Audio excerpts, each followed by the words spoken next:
Hey guys, welcome back to my channel. I'm back with another plant video. We are talking about soil today. I'm so excited because I feel like soil has been one of those topics just recently that have really caught my attention. It's really fun to make your own mix and to get like different things. I'm basically going to be showing you guys what my basic Hoya soil mixture is. I have a bunch of different barks to show you guys. I feel like there are a lot of people out there that are still on the Miracle-Gro train. One of the main reasons that I wanted to make this video is because Miracle-Gro is not good. I know that it's accessible and I know that it's cheap. I know you can find it at your Lowe's and your Home Depots and your Walmarts, but Miracle-Gro, their ethics really is just not something that I agree with.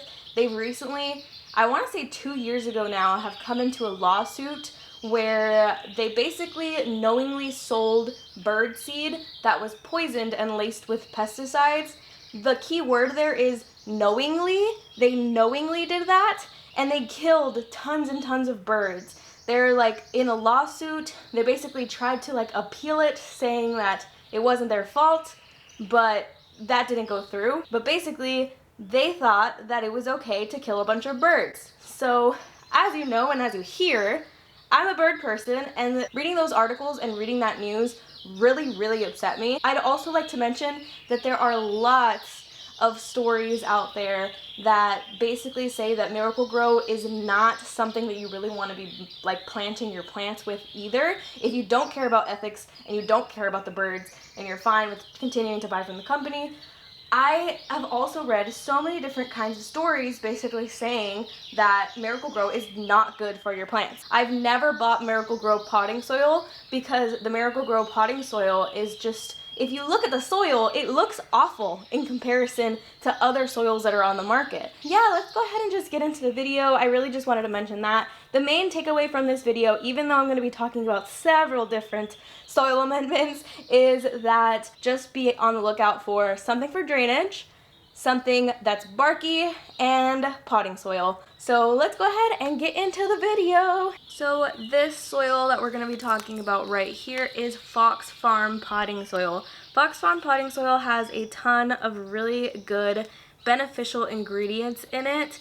It has some really nice chunky perlite. It has bat guano. It has worm castings. It's called Ocean Forest because it has several different sort of oceany type things in it. I think it has some crab meal. I think it has some like seaweed. I think it has some like fish things in it.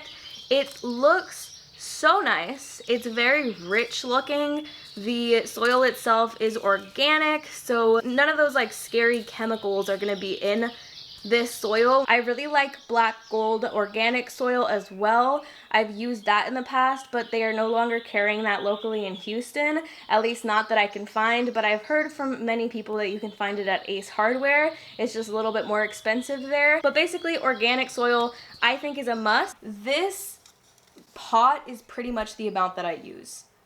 This is the Costa Farms pot that you probably already have if you are a houseplant lover.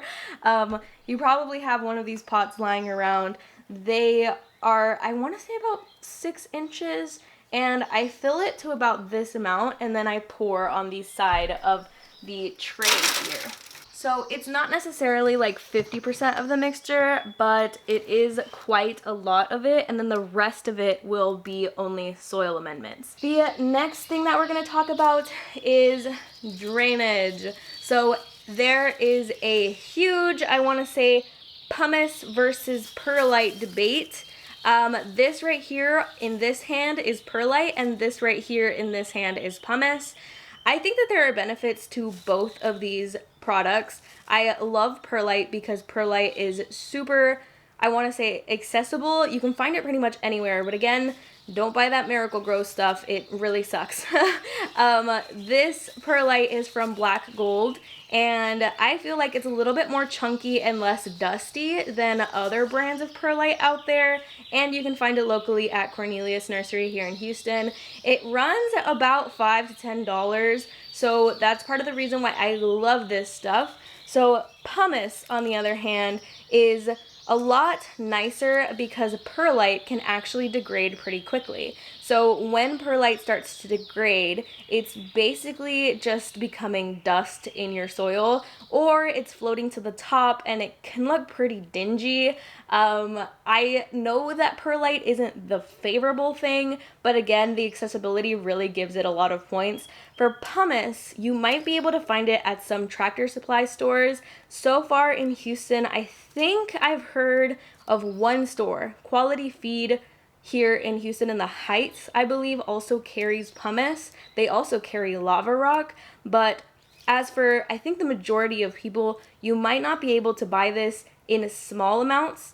I believe that they're mostly available in bulk, so the price of this is a little bit more expensive. It's really nice because the rocks themselves, like I said, don't degrade as quickly as perlite does. Pumice you can find on Amazon. I believe it's $20 for 3 gallons. That's still on the pricey side. And this brand is a little bit dusty. I'm not gonna lie, it's a little bit dusty. The reviews on Amazon are also like not that great because of the dustiness. It has a lot of different kinds and sizes of the rock, so that's why I'm not like the biggest fan of it. And in comparison to perlite, it's a little bit on like the gray gross side. I don't know. Pumice I do think is worth it if you can find it locally. 100% it would be awesome, and I think you should definitely get it if you can find it for a good price. And another sort of pro of perlite is that it's often used in pond mixtures. So pond is basically a mixture of pumice, lava rock, and zeolites. So zeolites I actually also have over here. Zeolites are often used in aquariums. I think it's supposed to filter out ammonium and different kinds of bad chemicals and things. So I think that this lava rock and pumice are all things that can make up a pond mixture, and a pond mixture can basically be used as an alternative to soil. Speaking of lava rock, I currently only have this lava rock. It's not my favorite. It is massive. Like, it is so big. I am not a fan of it at all. We were able to mash these up and make them a little bit smaller, but I'm still not a fan. This is the Hoffman lava rock. I think it runs you about $13 to $20 on Amazon, but you can likely find this locally. It's way too big, and unless you're using it with big plants, I don't really find myself reaching for this. So the next thing that we're going to talk about is Orchid Bark. Orchid Bark is probably my favorite thing so far to, I guess, look for. This actually is fir bark. This is Reptibark. You can find it at your local pet stores. It's super cheap and accessible. I really love this stuff. It smells amazing, and it is super pretty. It has like a really fun pop of color. I know that absolutely does not matter, but in my opinion, I think it makes the soil look pretty, so that's fun. It smells really good. It's cheap, it's accessible, it works very well. I think everybody should have Reptibark. Reptibark is definitely something that you need, and I think that you should get. Reptibark is apparently one of the quickest decaying barks out there. This bark, however, is Orchiata pine bark. This pine bark is sustainably grown, which is awesome, and it is just like one of those barks that are very highly recommended by the orchid community, and a lot of people really love this stuff. This is basically treated in a way that it won't really decay as quickly, and it's also treated in a way that can prevent rot. This can also actually be used by itself if you really want to, but personally I like to use it as a soil amendment. The only problem with this is the accessibility of it. The accessibility is very difficult to find. You can basically find it online on orchid supply stores. You can find it on Josh's Frogs, which is personally where I have ordered a bulk product from. The size here is classic, and I think that on orchidsupply.com it is fine. To the mix now. And then we have a smaller orchid bark here. This is made out of the same sort of pine bark that the Orchiata mix was made from. This is the average orchid bark that you can find on Amazon. I believe that it's like Amazon's choice. I think it's from Southside Plants, and this is the small orchid bark. I personally enjoy it because of the size. It is very small in comparison to the Orchiata bark, but it's a little too small to where the drainage sort of component of it might not be as great. But it is a really, really, really nice bark. And like I said, since it's the same kind of bark as the Orchiata one, it is pretty highly recommended by a lot of people. I want to say this is $17 for only 4 quarts. That's not really that reasonable to buy to add to soil, in my opinion. It's just like, that's a lot of money. That's about more than $4 per quart. That's too much. That's way too much. Yeah, there's this guy. We're gonna add this to the mix as well. And then we have Bonsai Jacks Gritty Mix. So Bonsai Jacks Gritty Mix is actually one of those things that are kind of floating around the Hoya community as of late. The mix itself has pine fines, which people really like, and it has a gritty texture with some, I think it's bonsai block calcined clay and another kind of clay that I can't really pronounce, but this guy is really nice to add for drainage. It also is said to make your soil a little bit more acidic, which apparently Hoyas seem to enjoy a slightly acidic soil, depending on the Hoya, of course. But this soil and this mix is another one of those things that are very expensive. This is sort of like a flashy type of soil.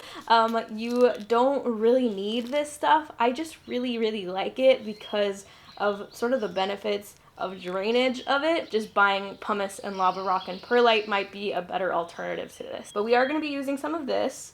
And I'm just gonna pour it in sort of the side there. So far we have this. I'm actually going to add another cup of each of the orchid bark in just a second. So the next thing that I really like to add is charcoal. So a lot of orchid mixes actually already have charcoal in the mix, so that is awesome. I really love it. It's something that people add to a lot of succulent mixes. I think adding charcoal is always like a nice touch. So this can usually be bought for about $8 at Home Depot or Lowe's or like your local garden center. You can find it for the same price on Amazon, which is great. This is the Mosser Lee brand. This is supposedly take out like impurities from the soil, similar I think to zeolites, but charcoal needs to be horticultural charcoal. It can't be just the charcoal that you have in your backyard. It's just not 100% necessary, I guess, but I like to add it to my mix personally, and we're gonna put that in the middle. All right, the next thing that we're going to talk about is another brand of orchid bark that actually has the charcoal in it. So like I said, there are lots of brands of orchid bark that already have charcoal. This is the Fertilome brand. You can find it locally at most nurseries, and I think you could also find it locally at most nurseries in other states, so it's not just Houston. But I don't like this stuff. If I'm being honest, I don't like this stuff. It's too big. The pieces are giant. It also has lava rock in it, and it's just like, look at how big this piece of charcoal is. That's massive. We don't need this. It's too big. I personally think that if you are going to be using it for some bigger Hoya, some bigger plants, even like philodendron and stuff, it might be something that you'd like. But personally, I wouldn't recommend it, and I don't really love it. So this right here is Coco Core. Coco Core is something that can be used sort of like as a potting soil like supplement, I guess you can say, or even a replacement. I know some people, I think it's Marina from Millennial Planter. I'll link her down below. She's been using Coco Core as something like to totally replace soil and to make her own mix.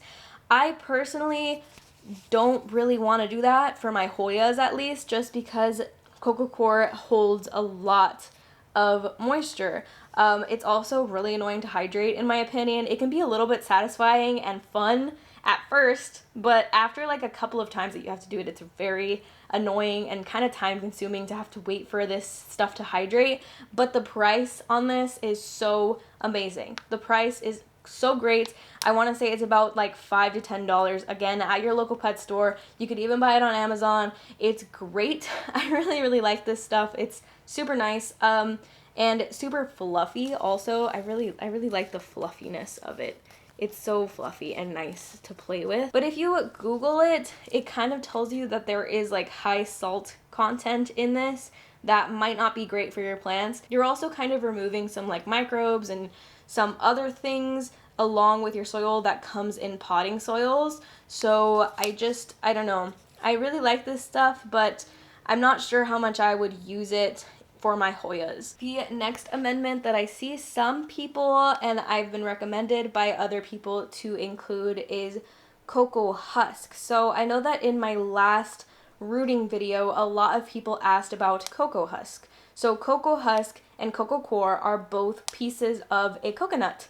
Coco Core, I think, is sort of ground up and it's made to where it could be used like as a soil, but Coco Husk is left in these giant chips, I would assume to hold more moisture. I like using this to root in, but personally the texture of it is just not my favorite for soil mixtures. And then the last thing that we're going to talk about is LECA. So LECA is a soilless medium. A lot of people will also add it as an amendment into their soil. I will do it if it's like the last sort of drainage item that I have. If I don't have pretty much everything that I have today, I will use LECA just to throw them in, but the pieces of LECA are just a little bit too big for me personally, and I know a lot of people who also used to use LECA in their mixtures and stopped because of how large the pebbles are. So it's not something that I would recommend doing. I don't love it, so I don't think that you should add it to your soil, but because I think LECA is so stinking awesome for rooting, for just semi-hydro, for like, again, using it in a pinch if you need something for your soil, I think everybody should have LECA. I'm going to show you guys my soil mix now, what we sort of ended up with. So this is basically what we ended up with. I've got a lot of Orchid Bark here. I added about a cup more of Orchid Bark per each Orchid Bark.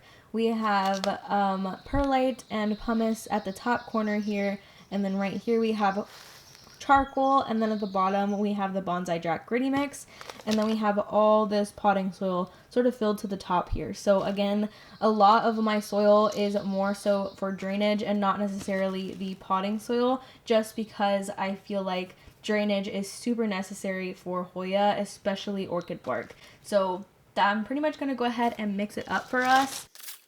I also had a bit of that Coco Core there, if you guys saw.